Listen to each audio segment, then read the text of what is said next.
Bhaktisiddhanta Gauta Vaishnava Vrinda Ki Jai. Gauta Premanande Hari Hari Bol. Om Agnati Mirandasya Gyananjala Shalakaya Chakshu Unmilitam Jena Tasmai Shri Guruve Namaha. Guruve Gaura Chandraya Radhikaya Tadalaye Krishnaya Krishna Bhaktaya Tarabhaktaya Namo Namaha.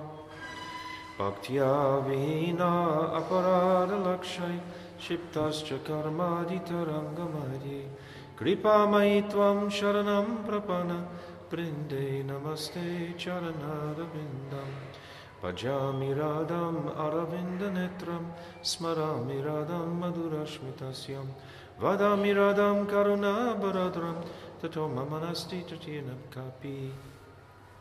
I first of all offer millions and millions of Dandavat pranams unto the lotus feet of my most beloved Gurudev, Nitya Leela Pravishta Om, Astottara Sarashishimat, Srila Bhaktivedanta Narayan Goswami Maharaj. And the same again millions and millions of times unto the lotus feet of our most beloved Nitya Leela Pravishta Om, Astottara Sarashishimat, Srila Bhaktivedanta Swami, Srila Prabhupada, and all the Vaishnavi devotees of the Lord, Dandavat pranams. So only going to speak in English. Not Hindi. I don't know how much you understand. So we're continuing reading from this Sri Radha book. So this is quite high philosophy that Gurudev is describing the glories of the Srimad Bhagavatam in very clear ways. So we'll just read yesterday we completed the Sambandha Tattva, and today I'm just going to read the Abhidheya, which is quite short, and then we'll come to the Prayojan Tattva. So you just stop me if there's some points of interest that you want to elaborate on, okay? If you don't stop me, I might ask you a question about it. I'll assume that you understand it fully if no one's going to stop me. Okay, Janabi? Okay, now Gurudev is writing is Dandavat. Good luck. Hare Krishna. Gurudev is describing Abhidheya Tattva. He says, in every verse of Srimad Bhagavatam, Abhidheya, the means to attain the goal, in the form of devotion to Krishna, has been expounded. Furthermore, Bhagavan himself says, Bhaktyaham ekaya grahya.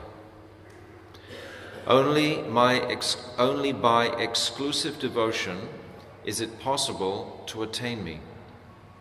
The devotees of my devotees are very dear to me. Bhaktya aivanam nayati. Only through bhakti can one attain the Supreme Person. It is not possible by yoga or any other process. So, this path of devotion is the path of, Abhidheya. Gurudev is describing Na sadyati mam yoga. This is a verse from the 11th canto. Oh, thank you. So Bhagavan Sri Krishna tells Uddhava, Hey Uddhava, the practice of yoga, the cultivation of jnana and vigyan, and the performance of one's occupational duty, japa, study, austerities, and renunciation, are not as effective for attaining me as ever-increasing and inclusive bhakti to me that is filled with love. So how can we attain this devotion if we're doing these various practices? We have to beg Srila Gurudev to actually guide our consciousnesses into this path of devotion. We are doing the practices, but we can't actually achieve that devotion without the mercy of Sri Guru and the Vaishnavas. So we are always hungry for that mercy. one way or another.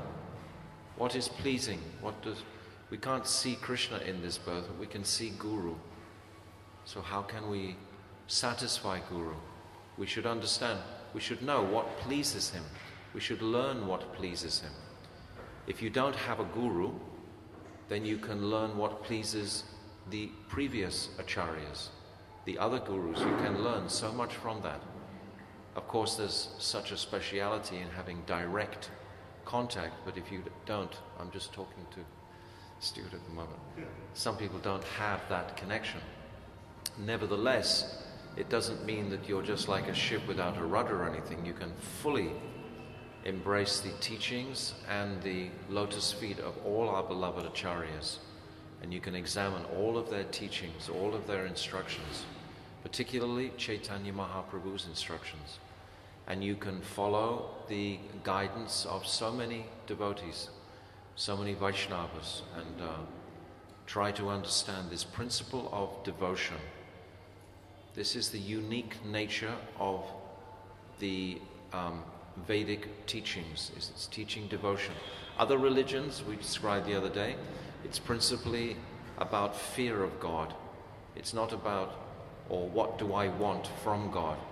It's not about appealing to Him to please grant me the understanding to be able to perform devotion to you. This devotion is very wonderful, wonderful contemplation. How to become more devoted. A pure devotee is someone remarkable, and we want to attain that state of consciousness. And of course, the greatest example are the gopis. These are the greatest examples of devotion to the Lord, without the remotest desire for anything whatsoever for themselves, nothing whatsoever. When Krishna played his flute that night of the Sarat Purnima, the flute sound was saying that I will leave my body if you don't come quickly. They weren't running for their own pleasure, they were running to satisfy Krishna entirely. And everything they were doing was to satisfy. And Krishna, of course, was trying to satisfy them. So it was a reciprocal exchange all the way through, but the gopis never lost for a single breath of a second this mood of trying to please Krishna. This was their life air. The fruit of hearing Srimad Bhagavatam is bhakti, devotion, unto the Supreme Lord Sri Krishna, which drives away lamentation, illusion, and fear.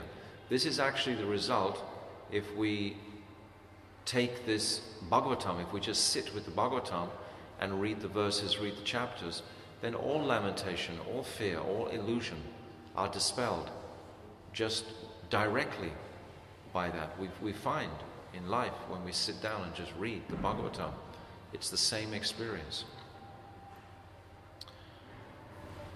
Such bhakti quickly brings Krishna under control. Krishna is saying in the 4th chapter of Adi Lila, there's 2 verses, verse 17 and 18 of Adi Lila chapter 4. And Krishna says, the whole world is in awe of me, but I am not controlled by this. Do you remember those verses? I can't remember. Not every word verbatim, but the idea, yes. Yeah. I can't remember the verse. Do you remember the verse? Yes. Adi Lila chapter 4, verse 17 and 18. You can just loudly say the translation of both of those verses. It's nice to hear it directly. This Adi Lila chapter 4, Chaitanya Charitamrita, is a gift, is a very powerful, powerful explanation of Mahaprabhu and why he manifested. And it's the thoughts of Krishna that he's not controlled by so much glorification and worship. Just wait a second.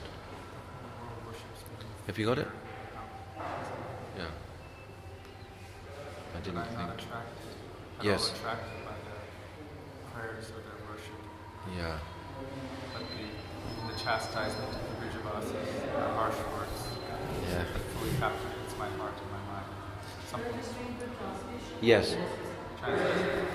All the universe is filled with the conception of a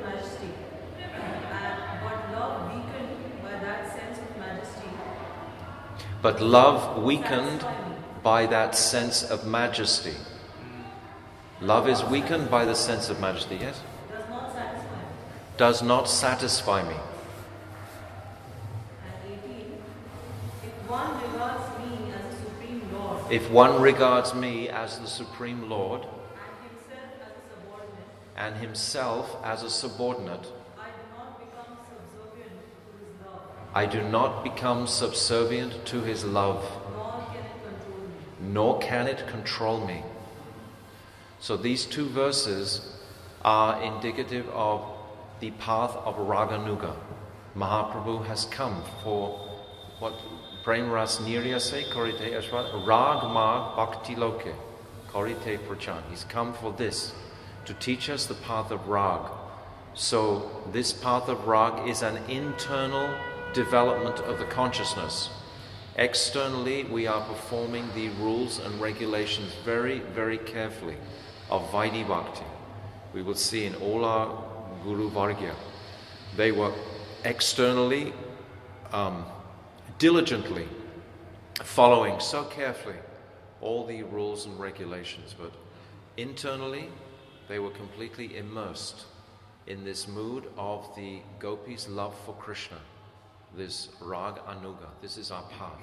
So these two verses are very important, and they're pivotal verses. And it brings Krishna under control if we practice this path of Raganuga Bhakti. This is our goal. I was describing this morning this beautiful verse in Madhurya Kadambini. This Kleshagni Shubhada Moksha Lukharta Krit Sudulaba. Lagut Krit. Yeah. That's the stage of bhav, and then the stage of prem is Sandranandan Visheshatma. Sri Krishna Akashani Chasa. That this Sandranandan, this means this, what's the translation of Sandranandan exactly? Someone saying something? But this love, and I've described a couple of times that this Samartha Rati of the gopis, this is the most excellent, and this is what is controlling. This has the power to control Krishna.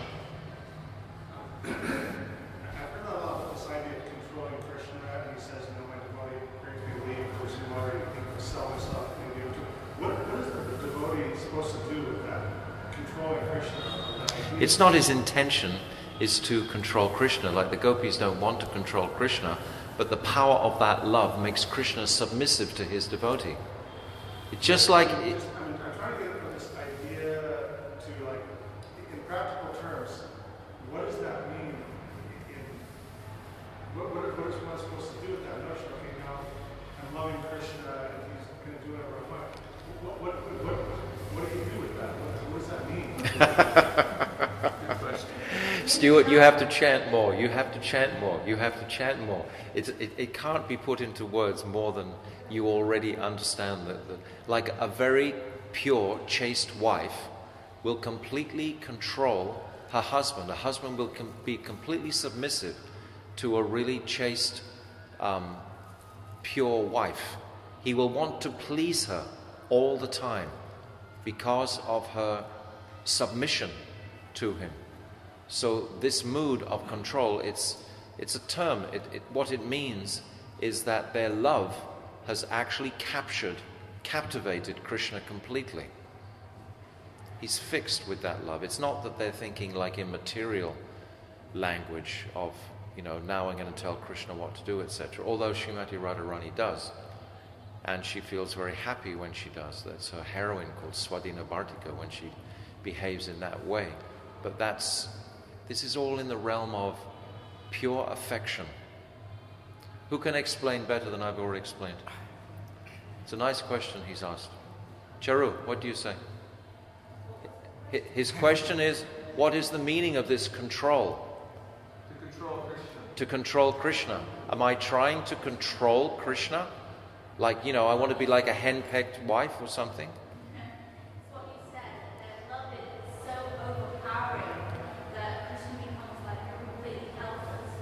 Yes. That's nice. Yes. Krishna becomes completely helpless when he's overwhelmed with such devotional love. That word control. He becomes indebted. Yeah, if you use the word control like in a material sense, it doesn't really reckon up. It doesn't. No. Really, capture It the means essence. submissive is better. That Krishna becomes submissive. He is indebted. He is bound by love. He's bound by love. He's captivated by love. The question is the mood of the devotees, though. The mood of the devotee is only how to please Krishna, and that is what captivates him. Their mood is not how to control him, it's how to please him. They're not thinking. What do we do with that practically? Oh, yeah, the word control comes up once. Yeah, Control. control has that negative connotation in the English language, right? It's what Kishori was saying. It's like, it's the gopis themselves are not at all aware of their control over Krishna, except Sri Radha sometimes, because she feels that when he's submissive completely to her love, when she's that prominent heroine, and Krishna, I described the other night, Krishna being that Dakshinbhav, Krishna being submissive to that, to Sri Radha, it keeps the waves of the Staibhav lake rolling, that rasa rolling. But that mood by Radha is her full devotion, because she knows that Krishna loves that. Because Krishna's the Supreme Personality of Godhead. He's controlling everybody. But he loves to be controlled himself. It's like a greatly powerful man. Like, what do they talk about in the Roman Empire? Cleopatra controls. It's like often the wife, he's giving out all the authority, but then he comes home at night and his wife is there controlling him completely, and he becomes submissive to that. It's something extraordinarily beautiful, but you have to chant more and you have to think about it more. It'll develop, it grows. You can't just immediately impart. What do you say, Gopi? Well, we know that Krishna is fully independent. No one's higher than him. He's the most intelligent. He's the most qualified. So when he's controlled by their love, it means there's a reciprocation between the two. Love means two. So we can't fulfill their desire to love him. So we feel indebted. So he'll do anything to satisfy him. He's controlled by their desire to love him. And he reciprocates accordingly to their desire to reciprocate with him. So he's controlled by that. Otherwise, no one can control him. But love him because they want to do. So it's ever growing. It's just like a small child. A small child can totally control the parents because the parents have so much affection for the child. They'll do anything. It's like that.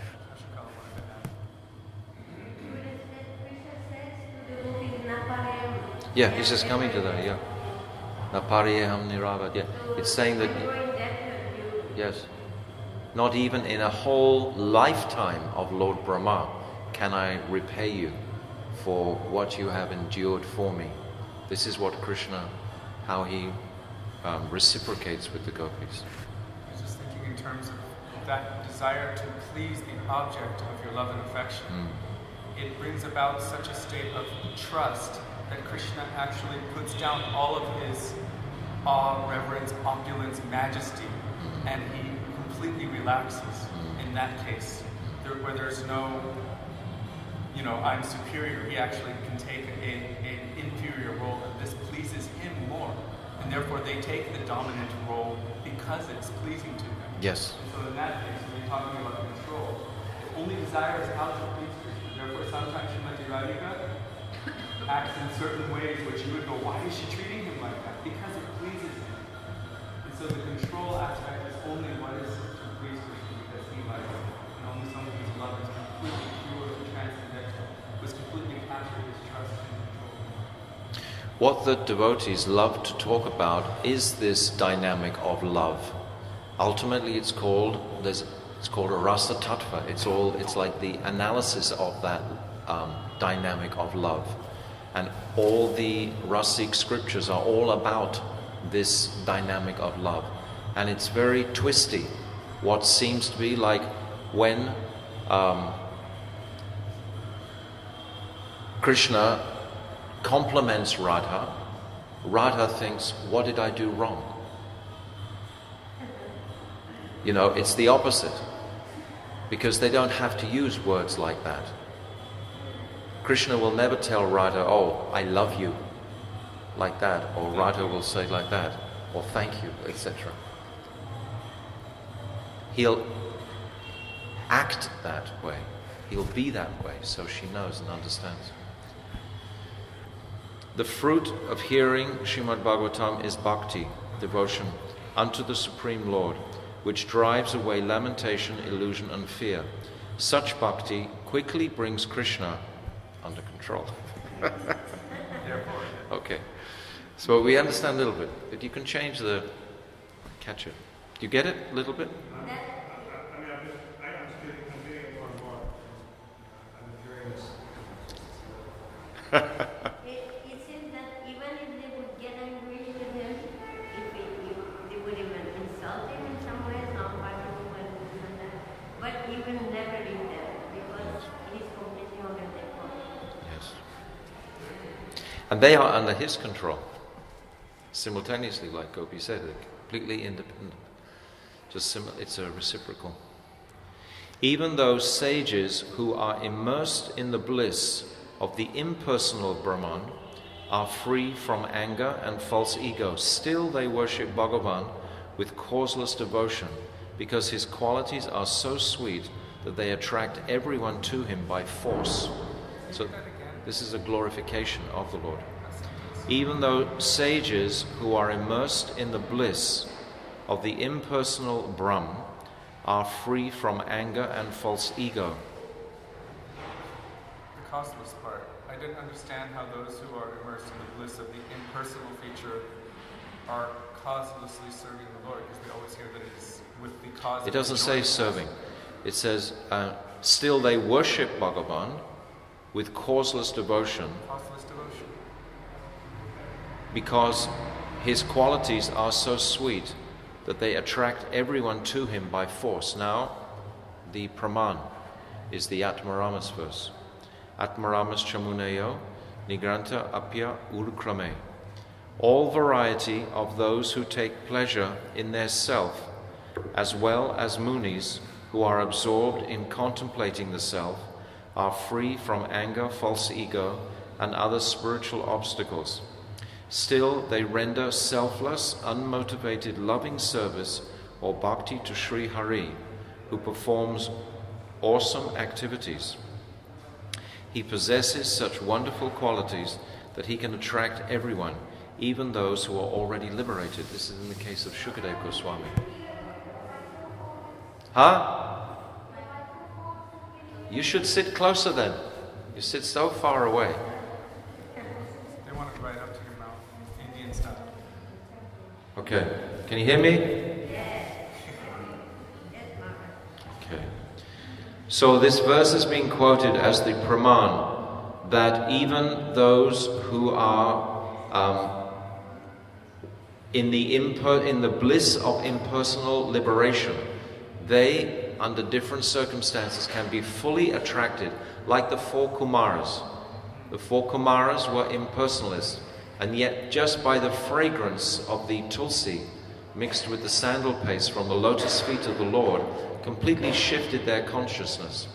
And when they were in Vaikuntha and they actually saw the Lord, that impersonal state is very it's all encompassing, all engrossing, that impersonal state. So actually to break out of it is something remarkable. It's not a small-time thing. That impersonal state is like that Atmaram state, being fully satisfied within. And yet, those personalities are attracted to the Lord.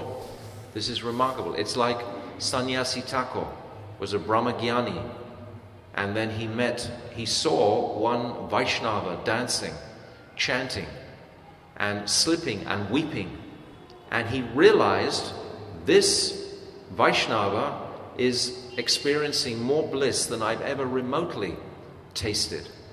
And he was in the sannyas order. And this is like Shukadeva Goswami was also enacting an impersonal state. He just left his home completely on birth. So, yes.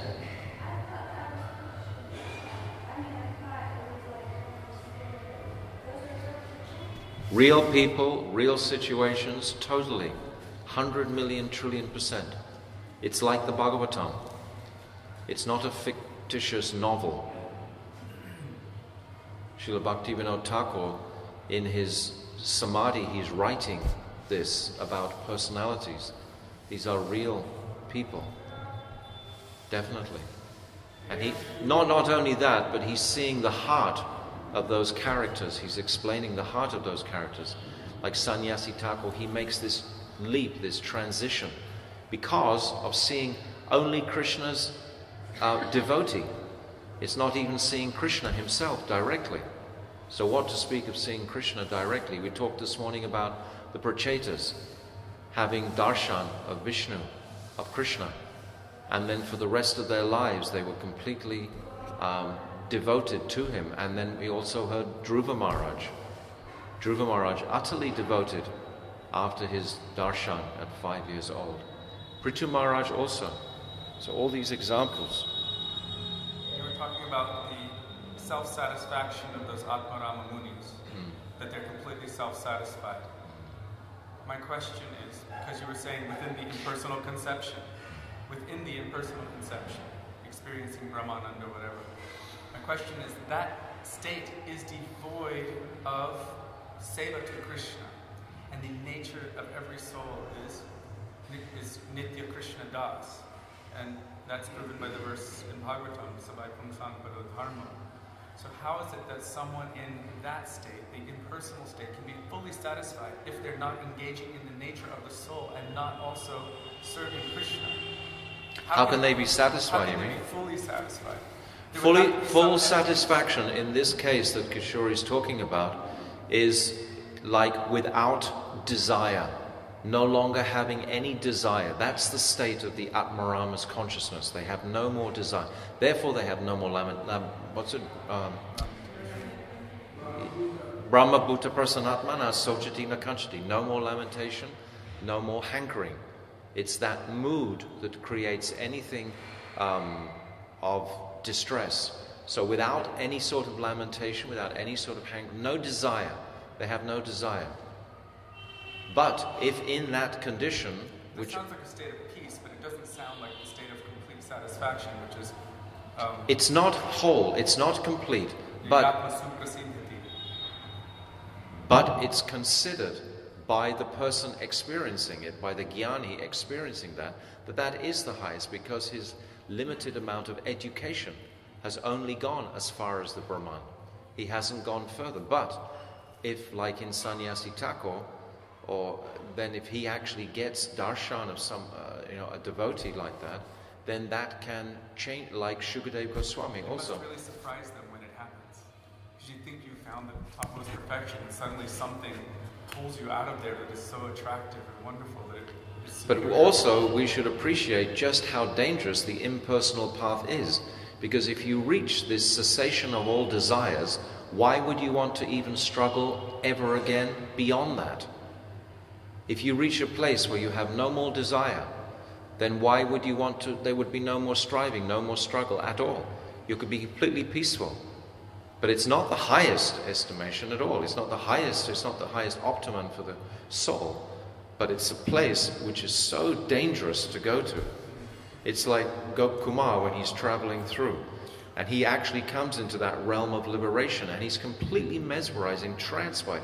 It's only by the mercy of Lord Shiva who pulls him out of that. This is mantra, and we saw the dim reflection of the toe of Vishnu or something. Yeah? It's Lord Shiva manifests in with all his entourage. and he becomes attracted to the form. Because we described yesterday in detail that in the Brahman there's no form. Remember? Were you here last night? No. Yes. So last night we were talking about the Brahman being completely formless. That is Chit Shakti. And the Paramatma, that is Sat and Chit. And I was making the point that often devotees think that the Sat is in the Brahman. No. Sat means existence. There's no existence in the Brahman. So in that place of no existence, then the Jnanis, they merge into that place. I described all this last night. And without desire, how can you go forward? So the desire has to be inspired within the heart. So if these Brahmagyanis, like Sannyasi Thakur, for example, he was inspired just by seeing that. He was open sufficiently to appreciate the ecstasy of that Vaishnava dancing. And when he saw that, that's the crucial point in that first chapter. That's when Bhakti Devi first gives him an opportunity to begin his devotional journey. But up until that point, he was completely dry. So much in Brahman realization, there's no touch of Hladini Shakti. So therefore, Right. that bliss Yes. aspect will not be experienced. Very good, yes. There's no Hladini Shakti whatsoever in that Brahman. But the person experiencing it there is Brahmanand. There is the bliss of Brahm is there, but that is also Radha, just like there's bliss in this world. It's called Jad Ananda. It's not the real thing. It's not the optimum. It's something. Because it's described as a path, so it has a stamp on it. You can go that route, but you don't optimize your opportunity. But it is Anand. So actually that part of Hladini Shakti is there. If you see that universal map, Wouldn't it be like a shadow reflection? It wouldn't be the full-on Hladini Shakti that... it's described, for example, Charu, that the bliss of relationship in Golok is embodied in the Hladini Shakti. Like Krishna, it represents the Chit Shakti. And it's described that the relationships in the apricot world, they produce the pleasure from the Hladini Shakti. The Sandini Shakti are their forms, and then the Chit is the knowledge, and the knowledge in the spiritual world is knowledge of relationships alone. That's the only knowledge that's in Goloka Vrindavan, is knowledge of our relationships. And then the bliss of those relationships embodies the Hladini Shakti. But that Hladini Shakti is coming all the way down to this world. It's called Jad Anand, the bliss of dead pleasure, or dead objects. There's still a shadow, like you're saying, an abhas of pleasure. That's still coming, that pleasure is still coming from Sri Radha. It's still her energy, even though it's an abhas. If one ceases to acknowledge their independent existence and, so to speak, merges, where's the idea of taste? Just like the example given, how can sugar taste sugar? If your tongue was made of sugar and you were given sugar, what would you taste? It would imply that you're acknowledging your independent, separate existence from something. So It's what is simply the meaning of this Brahmanand? a cessation of material suffering. There's no more. Liberation is like someone banging their head against the wall in this material world, and then they suddenly stop, and now they feel completely blissful. They feel blissful because they've stopped suffering. They're not suffering in that sense anymore. They're not suffering under the three modes of material nature. They've become liberated from the three modes of material nature. But there's no active principle of service. If there's no active principle of service, there can be no higher blissful, like Charu saying, this Hladini Shakti in its more optimum form.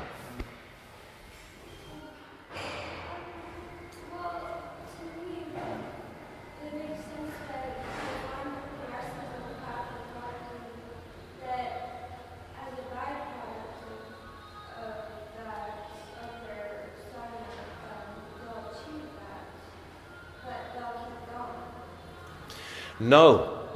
I hear what you're saying. I understand what you're saying. And many people actually that I've met around the world, they have the same misconception that you have to go through the Brahman first to come to Paramatma, experience that, and then go to Bhagavan. Completely wrong. If you go in the Brahman, you'll never want to come out of it. There's such a pleasure there that greater than what you're experiencing here now, because there's no suffering there.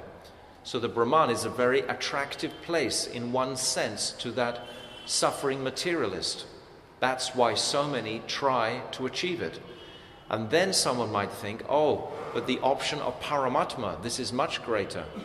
But once I directly asked Gurudev, do we need to have Paramatma realization before we come to Bhagavan? And he jumped and he grabbed my shoulders and he shook me, said, never! Really strongly. If you go into that place full of mystic cities and so on, you'll never want to come out of there also. That's not the pleasure of serving Bhagavan, like Bhakti Devi herself. So there's 3 stages: Brahman, Paramatma, and Bhagavan. This is what was talked about last night in Sambandha Gyan.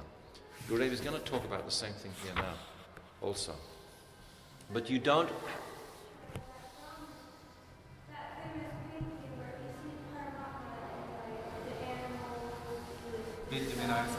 Yes, in Bhagavad Gita, this is the vision we have, that Krishna is present in every single soul.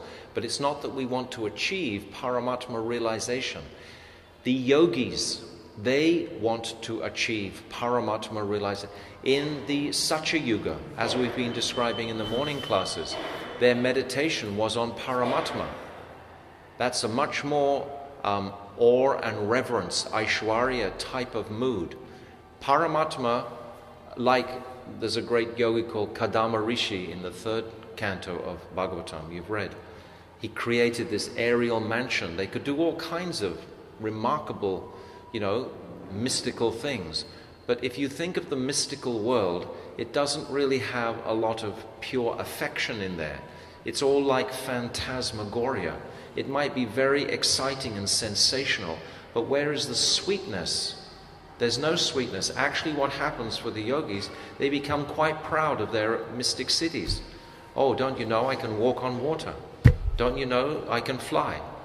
There's something, it's prideful. Yeah, they think that they are the controllers. Nothing to do with what we've just been talking about, controlling Krishna. It's as far away as that conception as you can get. So we don't have to go through Brahman. You would never want to come out of there. Kumar went through it. So That's just an example of its existence. But that's certainly never, ever for us to actually go through. how do we bypass it? By going straight to Bhagavan, by our devotional service to Thakurji, by our devotional service to Guru, directly. Never to think that this is a misconception. I hope many of you don't have that you have to go through the Brahman and then you go, because many people I know in ISKCON, for example, they have that impression, and it's wrong. It kind of shows in the map that you put together that you kind of have to go through many levels to No, get to the... it just demonstrates what levels are there. And there will be some jnanis, they are called, and they want the Brahman realization. And there are yogis, and they specifically want the Paramatma realization. But yeah, they don't have complete knowledge. They're not educated. So they actually are under the impression that the Brahman is going to be the highest achievement. That's for the uneducated sadhak. The educated sadhak, then he thinks, oh, Paramatma is more. Then the most educated sadhak, he doesn't look at those 2 stages at all. He goes straight to Krishna. No, don't ever think that you have to go through. If you think you have to go through those stages, you may never reach pure bhakti. One is the sadhak. He could be tested also. He could be offered. Yes. And then he's advanced, he'll pay his pranams. Yes. You may have a flash or an experience while you're chanting of a Brahman type of realization.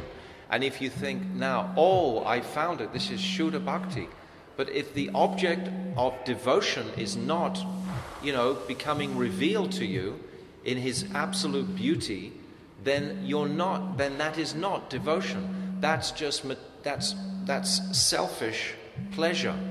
I am getting some bliss. It's about me. This is moksha. It's not an easy path, because we are suffering in this world, and any sort of opportunity for bliss we're going to grab at. Well, by nature, the nature of the soul is to be happy. That's its nature. So it suddenly thinks, this. That's why education is so essential on these topics. And I think that you were saying that those who have near-death experiences, they enter Brahman fully. Some, yeah. Okay.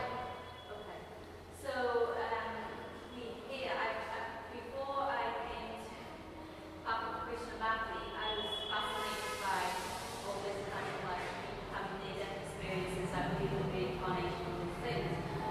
So I used to read books, and I remember that some of them would say that they had this experience, like it was very peaceful, extremely peaceful, blissful, this kind of thing, the light thing. But, they would think about their friends and relatives and think about how they were crying for them or something like that, and would want to come back and come back. So, how would you explain that? Would you say that? Well, that's a lot of speculation as far as thinking about friends and that. I mean, that's not like scriptural. But as far as entering into the Brahman, which people can do at the time of leaving this body, they can be an effulgent light. But you said like they feel very peaceful, adjectives like this. This is not about devotion. Like they describe, they can't describe in words, they just have like blissful, peaceful experience. Yeah, and all this blissful, peaceful experience and can't describe in words doesn't have anything to do with devotion. None of this. My point is, you were saying that this is an experience of Brahman. Yes. But if it's an experience of Brahman, why would they want to come back and go on? Because they're not jnanis, because they haven't developed detachment. A jnani will develop, like Sannyasi Thakur again, full detachment, like Shukadev Goswami demonstrates at the beginning of the Bhagavatam. His detachment. So he has detachment, so he doesn't want to come back here. He knows this is just the material energy. That's what a jnani deduces from his jnana. He knows that this world has no real pleasure at all. All material objects are like dull pleasures. So the higher state of consciousness is more pleasurable. That is free from that. And he doesn't have any desire. But you're talking about someone who doesn't have any education there, and then they might feel sentimental about that and be attracted back, etc. So they're not jnanis. But the actual jnanis, scripturally that are described, are those who want to merge into that Brahman fully. There was a book once by a yogi that I used to read. Anyway, I won't mention his name. But at the end, he sees a blue pearl. And he sees a little Krishna playing a flute inside the blue pearl. And he thinks, that's me. You can go in all kinds of different ways without education. This is why the prominence of our Guru Vargya is so essential. And their teachings, what they say, because the heart, it wants to be happy and satisfied. And if it's suddenly offered the tantalizing fruit of moksha or liberation, unless you're educated, you're going to go for it. Or some mystical, wonderland, you'll go for that. And both of these states are very dangerous to play around with, but devotees don't. Moksha lubhata krit, what does this mean? Looking down on this moksha. The bhakta, he has no interest in that. No interest at all. Why are you all so interested in it? These questions. We come back to Krishna here. But I understand what you say, Churu. I wanted to give you proof from Krishna. Srimad Narayan, he says that even if I offer this sayujya, mukti to my devotees, they will never accept it. Yes. So yes. It's a scriptural proof that you don't have to endure that. Or the 4 liberations of Vaikuntha. Samipya, Sarupya, Sharsti. What's the fourth one? No. Samipya, Sarupya, Sharsti, Salokya. So these are... There's a verse in the Bhagavad Gita about sense pleasure, sense happiness, that those who desire for that happiness live in vain because it's restricted. So anywhere you go in the material world, or other than the relationship with Krishna, is not going to satisfy you. So it's useless and dead. So it's a lack of understanding. That's why Krishna told him about that. If you take pleasure in the senses, you're living for no reason. Yeah, very good. I understand.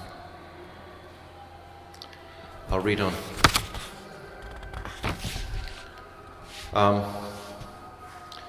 Those who are already fully self-satisfied, like the four Kumaras, and who are devoid of any desires for enjoyment, worship Bhagavan Sri Krishna, Urukram's lotus feet, with causeless devotion, Ohitiki Bhakti.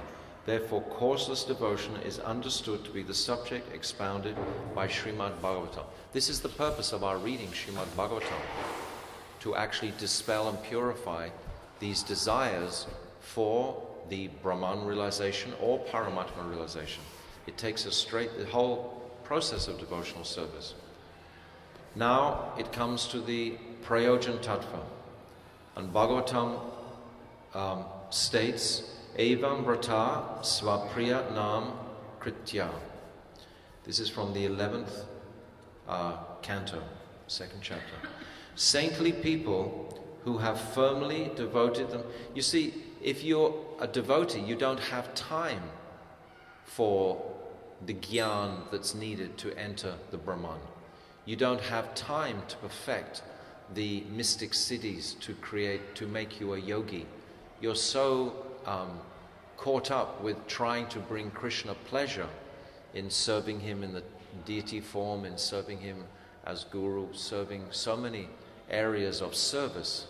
It's the service. Service is the symptom of love. So if we look for the highest excellence of love, it comes in the world of devotion. It doesn't come in the world of gyan or in the world of mystic perfection. This is called asat trishna. Actually, this is one of the anarthas.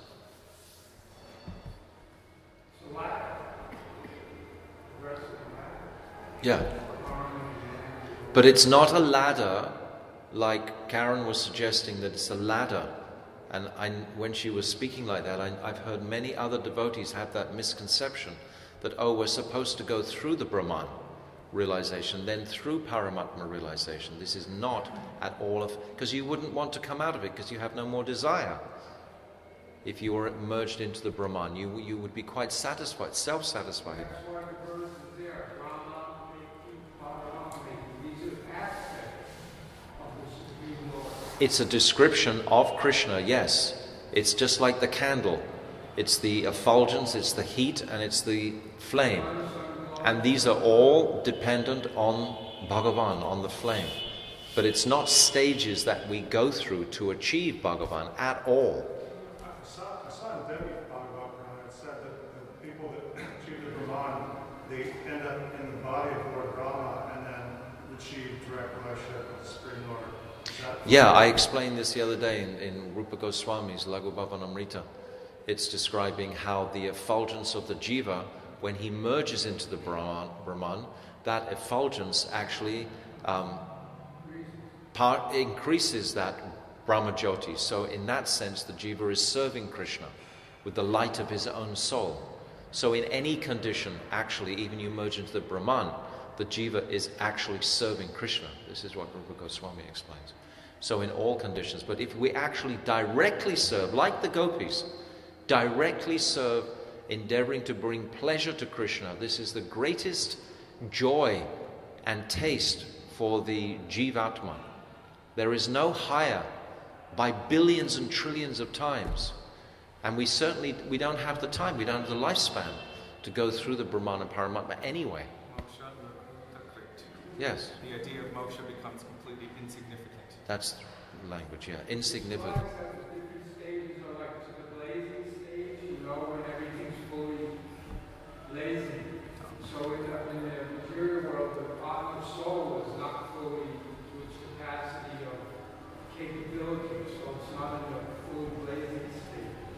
like Gurudev, for instance, who so thought why because the soul is full of ladies.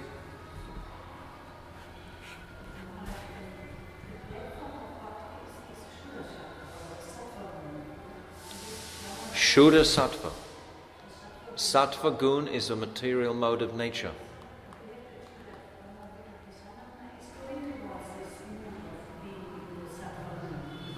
In Bhagavad Gita, the way that it's explained is, I'm just using the first 2 lines of that just to describe the nature of being in Brahman. But the second 2 lines of that verse are describing devotional service. But it's not that we go through that to achieve, to come to service. Saintly people who have firmly devoted themselves to serving Bhagavan with deep love constantly engage in kirtan of their most beloved names of Krishna, of their most beloved names of Krishna. When deep attachment, anurag, arises in them, their hearts thoroughly melt and they become in love, and they become mad in love of God. They laugh and cry loudly. Agitated by love, they sing about their Lord in sweet voices, and just like madmen, without a trace of shyness, they dance and sing, unaffected by the opinion of ordinary people. So this is the highest stage of devotion. The sadhu who maintains the vow to serve Bhagavan performs Nam Sankirtan of his soul beloved Sri Bhagavan with Bhakti Yoga characterized by Prem. Through this Bhakti Yoga, Anurag, deep attachment, and the sprout of Prem, pure love, grow in the heart.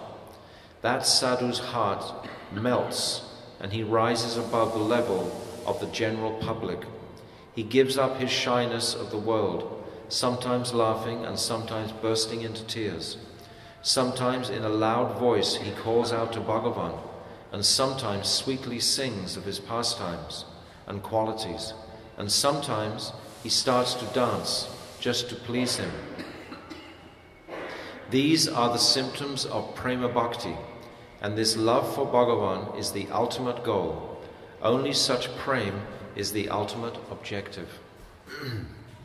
Then Gurudev quotes another verse from the 12th canto, Sarva Vedanta Saram Yad, Brahmanat Maikatatva Lakshana. That's a complete verse here. This meaning is, the essence of Vedanta is described in Srimad Bhagavatam. Only this one-pointed love for Bhagavan is actual liberation, Kaivalya. In other words, that prem which is performed for Brahm has the nature of his internal potency and is the supreme goal, prayojan. So this love, this devotion, devotional service is the prayojan. We're so steeped in gradation, in a sense, our experience of going to school, for example, you don't just go to university. You have to go through all the elementary, etc.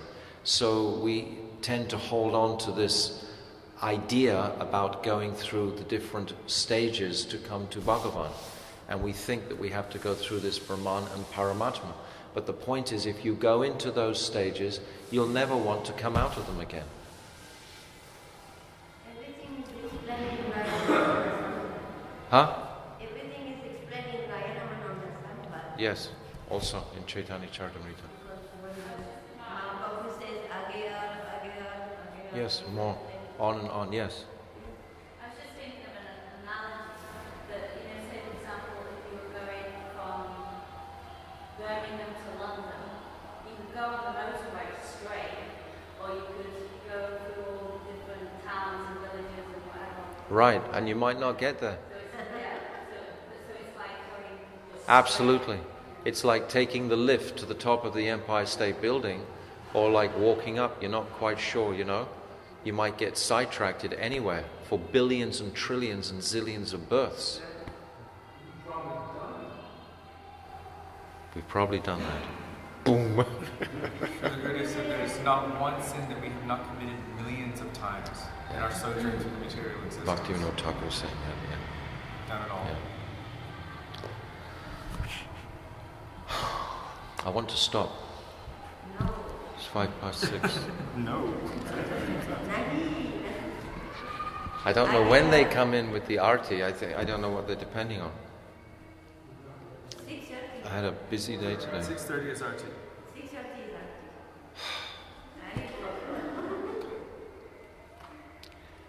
Brahmat Aikatva Lakshanam. Sri Krishna is the non-dual absolute truth. The Jnanis see his bodily luster as Brahm. This is what we've described. This is a Jnani. A Jnani sees the effulgence, and a Jnani desires moksha, liberation from material suffering. That's what moksha is. It's not the attainment of supreme bliss, it's liberation. The yogis see his portion of a plenary portion in the form of Paramatma. Seeing Paramatma like this, a yogi, he acquires many mystic siddhis, and that's also very distracting for bhakti.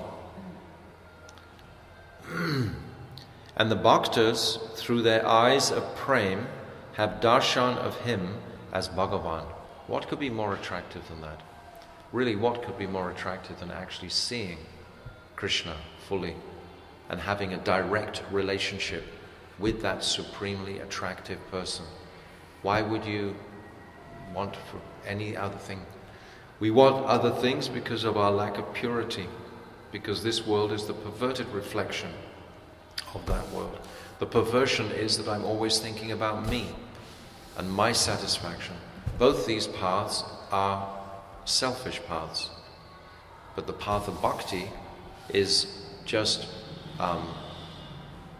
engaging in devotion to the object of bhakti. It's something much more pure and special, billions of times more. Siddhis. Yes. They sit in rings of fire, they under the water. Huh?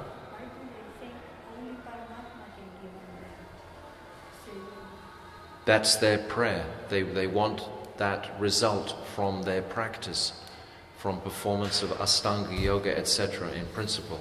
It's Astanga Yoga that they control the breathing, etc. They become very powerful.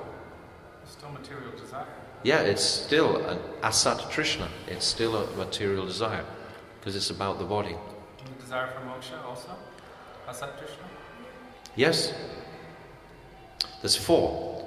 There's desire for swaga. Mystic siddhi seems grosser than the desire to not have any, to cease to exist, so to speak, and to just merge into the bliss of Brahma. It seems grosser, doesn't it? That I want power and I want to be able to control people and make things. No, I'm also liberated from the material world simultaneously. I can just fly through all the different planetary systems as well. All of those things chase after the bhakta. Naturally. They're offered to the bhakta, like Charu was saying. Actually, they come with, like, Krishna will tempt you. Do you want this? Do you want a bit of this? Do you want a bit of that? At the time of death, perhaps, these siddhis may approach us.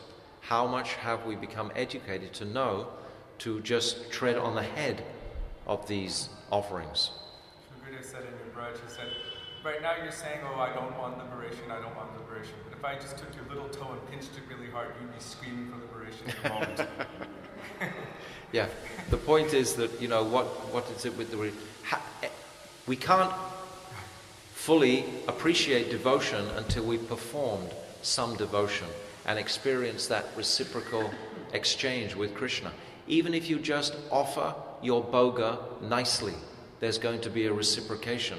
What to speak if you go on the altar and you worship? There's so much reciprocation.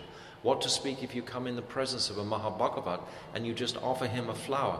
You'll get so much reciprocation. Even you go in some of the deities locally and you just put a 10 rupee note on the plate, there'll be some reciprocation. So that reciprocation will increase our shraddha in the process. but it's this act of devotion that the bhakta wants to contemplate constantly.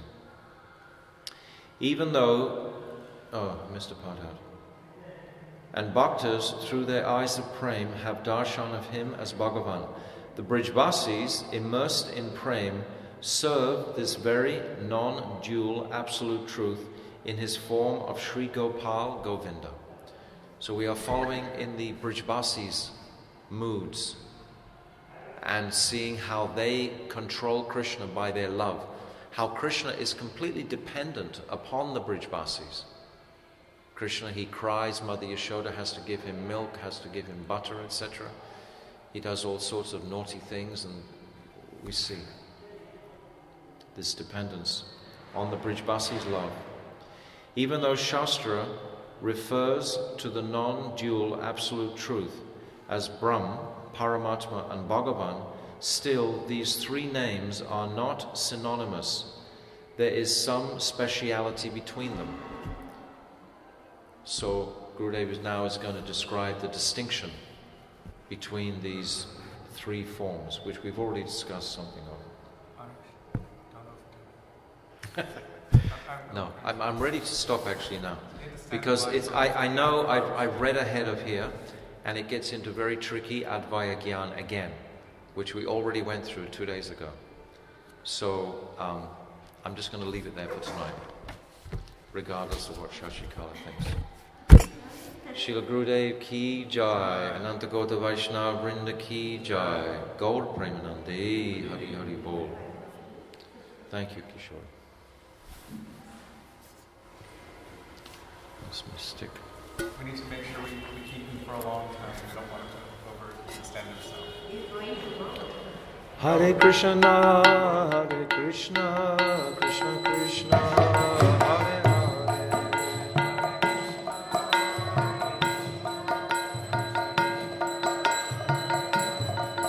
Hare Rama, Hare Rama, Rama Rama, Hare Hare.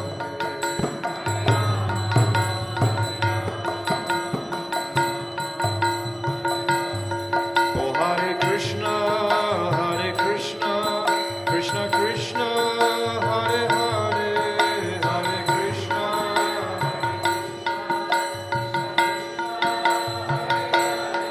Oh Hare Rama.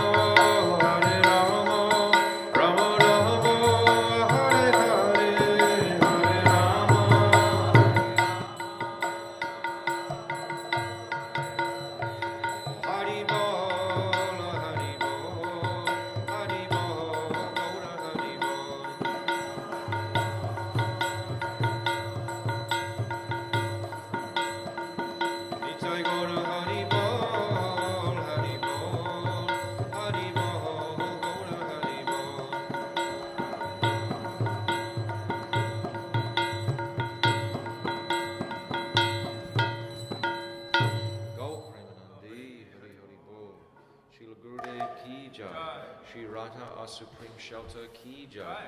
Ananta Gauta Vaishnava Vrinda ki jai. Gaur Premanande, Hari Hari Bol.